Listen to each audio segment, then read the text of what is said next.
নারী শ্রমিক তাদের জন্য কর্মঘণ্টার ব্যাপারে আমাদের একটা প্ল্যান আছে, আমরা বলেছি। পর্যায়ক্রমে সেটা ইনশাল্লাহ বাস্তবায়িত হবে। এটা যখন বললাম কারো, কারো কপালে চিন্তার ভাঁজ। আর কেউ কারো, কারো উল্লাস যে এই একটা ভালো পয়েন্ট পেয়েছি, এবার আরেকটা মিসাইল মেরে দিব জামাতে ইসলামীর উপর। হলো, দুটাই হলো। চিন্তার ভাঁজ, যারা ব্যবসা এবং শিল্পের মালিক তারা চিন্তা করেছেন ৫ ঘন্টা কাজ করে যদি ৮ ঘন্টার বেতন হয় তাইলে আমি পুষাবো কিভাবে? না, আপনি দিবেন কেন? তিনি যে কয় ঘন্টা এখানে শ্রম দিবেন সেই কয়েক ঘন্টার আপনি দিবেন। বাকিটা সরকারের দায়, সরকারকে দিতে হবে। মায়েরা সমাজ গড়ে দিবেন আর মায়েদেরকে এটুকু সম্মান আমরা দেখাবো না, এটা হতে পারে না। দুনিয়ার বহু দেশে এটা আছে। ৬ ঘন্টা, ৪ ঘন্টা, ৫ ঘন্টা। অনেকে আওয়াজ তুলল।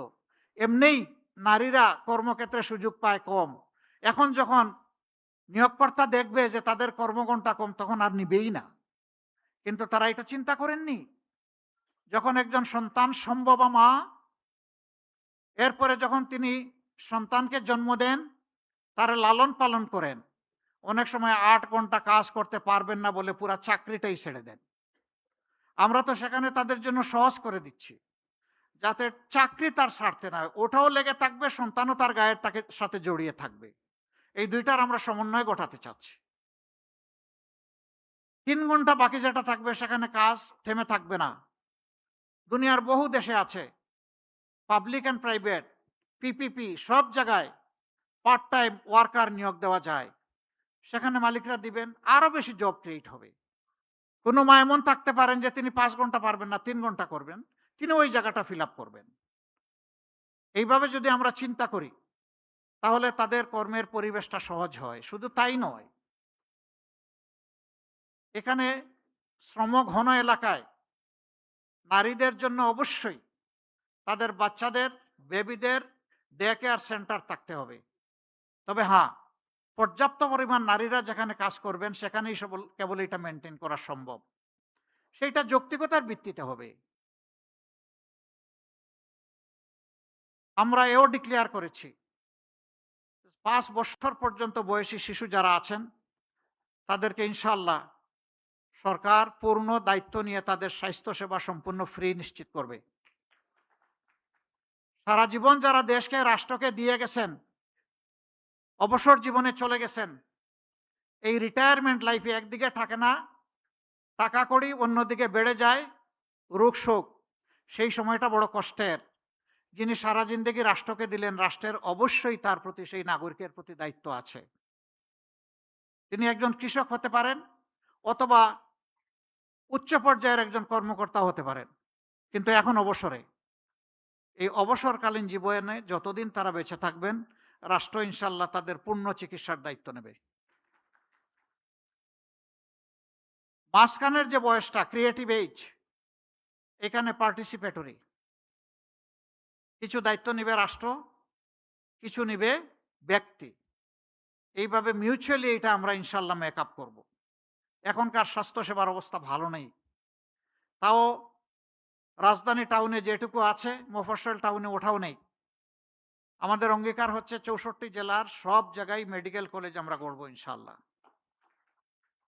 এবং সেই মেডিকেল কলেজগুলা গড়ার মাধ্যমে আমরা স্কিল ম্যান পাওয়ার ডেভেলপ করব। তারপরে ওই জেলা কেন্দ্রে বিশেষায়িত সরকারি হাসপাতাল থাকবে। সেখানে সবার জন্য ফ্রি হয়তো হবে না, কিন্তু গলা কাটাও হবে না। চিকিৎসা নিতে গিয়ে গলায় কাটা ঢুকবে না। চিকিৎসা নিতে গিয়ে মন এবং শরীর দুইটাই কমফোর্ট ফিল করবে ইনশাআল্লাহ। সেরকম স্বাস্থ্যসেবা আমরা গড়ে তুলতে চাই। শিক্ষার ক্ষেত্রে আমাদের অঙ্গীকার আরো স্পষ্ট। আমাদের বর্তমান শিক্ষা ব্যবস্থা হচ্ছে সার্টিফিকেট প্রোডাকশনের শিক্ষা ব্যবস্থা। আমরা এই শিক্ষাকে আমূল পরিবর্তন করতে চাই। আমাদের বিদেশি বন্ধু যারা আছেন, উন্নত শিক্ষা তারা তাদের দেশে নিশ্চিত করেছেন। আমরা তাদের সাথে বসবো। আমরা শিক্ষার দুইটা গুণগত পরিবর্তন আনতে চাই। একটা পরিবর্তনের মাধ্যমে প্রতি শিক্ষার্থীকে এই ইমপ্রেশন দেওয়া, ধারণা দেওয়া যে এটি তোমার দেশ, তুমি এই দেশ থেকে আলাদা কেউ নও। আর এই পর্যায়ে তোমার আসতে দেশের সমস্ত মানুষের অবদান আছে তোমার পিছনে। অতএব তোমার দায়িত্ব আছে, তুমি যখন শিক্ষিত হয়ে, গুণী হয়ে, যখন তুমি কিছু করার বয়সে পৌঁছবা, তখন এই জাতির ঋণ তোমাকে পরিশোধ করতে হবে। শিক্ষার মাধ্যমে এই মোরাল লেসনটা আমাদের শিক্ষার্থীদের মাধ্যমে আমরা দেওয়ার চেষ্টা করব। এরকম শিক্ষার্থী যারা আসে আমি নিশ্চিত তারা তাদের দেশকে অবশ্যই ভালোবাসবে। তারা স্বার্থপর আত্মকেন্দ্রিক সংকীর্ণ মনে হবে না। তারা উদার দূরদৃষ্টি সম্পন্ন হবে, সবাইকে সম্মান করতে শিখবে, সবার হক তাদেরকে দেওয়ার জন্য সে তার সবটুকু উজাড় করে চেষ্টা করবে। এর সাথে আমরা প্রফেশনাল এডুকেশন, যেই এডুকেশন বেকার তৈরি করবে না, বরঞ্চ যেই এডুকেশন প্রত্যেকটি ক্ষেত্রে দক্ষ জনবল তৈরি করবে। এটা ক্লাস 6 থেকেই ক্রমান্বয়ে এই প্রফেশনাল এডুকেশনটা শুরু হবে। এই এডুকেশন যদি আমরা দিতে পারি, আমরা দুই দিক থেকে লাভবান হব। দেশের বুকে আমাদের এই দক্ষ জনবল আমাদেরকে দেশটা সুন্দর করে গড়ে দেবে। বিদেশে যদি যায় সে মোর আর্নিং করবে, বেটার পজিশনে থাকবে, তার রিমিটেন্স আসবে দেশে অনেক বেশি। আমরা অবশ্য দুটা রিমিটেন্স চাই। একটা হচ্ছে ফিনান্সিয়াল রিমিটেন্স, যেটা আমাদের ফরেন বিজনেসের চাকা ঘোরানোর জন্য দরকার। এটা দুইভাবে আসে ফরেন ইয়েটা। একটা হচ্ছে আমাদের এক্সপোর্ট বিজনেসের মাধ্যমে, আর একটা হলো আমাদের প্রবাসী যোদ্ধাদের মাধ্যমে, যাদেরকে আমরা রিমিটেন্স যোদ্ধা বলি। কিন্তু ওই পর্যন্তই। একটা শব্দ তাদের জন্য বলে দিয়েছি রিমিটেন্স যোদ্ধা, কিন্তু বীরের যে সম্মান এই জাতি তাদেরকে এখনো দিতে পারে নাই। পরিবারকে দেশকে সাপোর্ট দিতে গিয়ে বিদেশের মাটিতে যখন মারা যায় তখন তার লাশ নিয়ে টানাটানি হয়। এই লাশটা কে দেশে আনবে? এটি লজ্জার। আমি তাকে বীর বলবো, কিন্তু তার লাশটা রাষ্ট্র সম্মান দিয়ে দেশে আনবে না, এটা হতে পারে না। আমাদের অঙ্গীকার ইনশাআল্লাহ, আমরা দোয়া করি সবাই বিদেশে গিয়ে সুস্থ থাকুক, সুস্থ হালতে তারা আবার ফিরে আসুক। কিন্তু কেউ যদি বিদেশের মাটিতে ইন্তেকাল করে তার লাশ রাষ্ট্রীয় দায়িত্বে সম্মানের সাথে বিনা পয়সায় দেশে আনা হবে ইনশাআল্লাহ।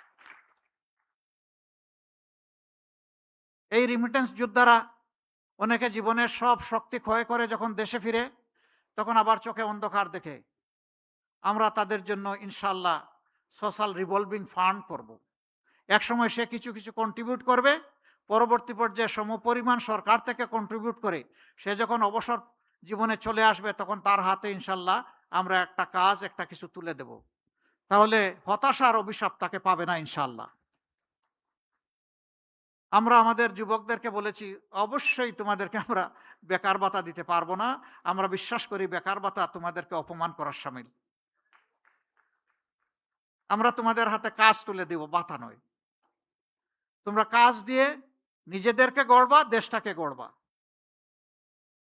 আমরা আমাদের যুবকদেরকে কিভাবে দেখতে চাই? আমাদের যুব সমাজকে বাংলাদেশ নামক উড়োজাহাজের ককপিটে দেখতে চাই।